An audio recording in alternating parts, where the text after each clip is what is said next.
In Acumatica, approval maps can be used to help ensure that the right people review and authorize documents before they are released into the system. In this video, I'm going to navigate you to the approval map screen and give a high-level overview of approval maps.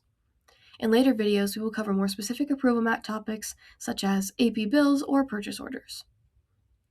In Acumatica, to find existing approval maps or to add a new approval map, you can navigate to the Configurations workspace, and under Organization, Assignment and Approval Maps.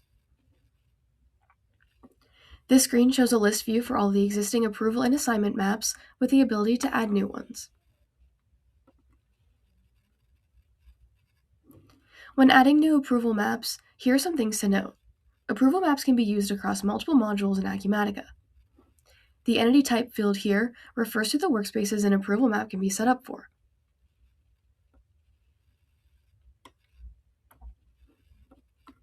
At a high level, the key components of setting up an approval map are the conditions, approval steps, and approvers. On the Conditions tab here is where you can determine when the approval map applies. Under the steps on the left-hand side here, you can define the sequence for the approvals in this specific map. Under the Rule Actions tab, you can define the approval settings and assign approvers.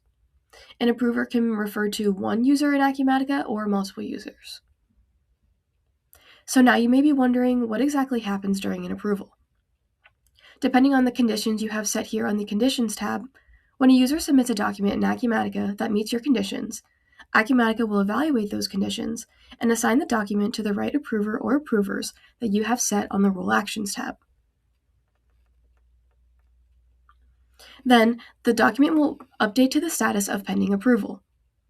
The approvers will review the document and decide whether to approve or reject that document. Once all the acquired approval steps that you have designated here on the left-hand side have been completed, the document can then be released into the system. Then give a short overview on approval maps in Acumatica, and stay tuned for more videos on real-world examples of how to use approval maps inside of the system.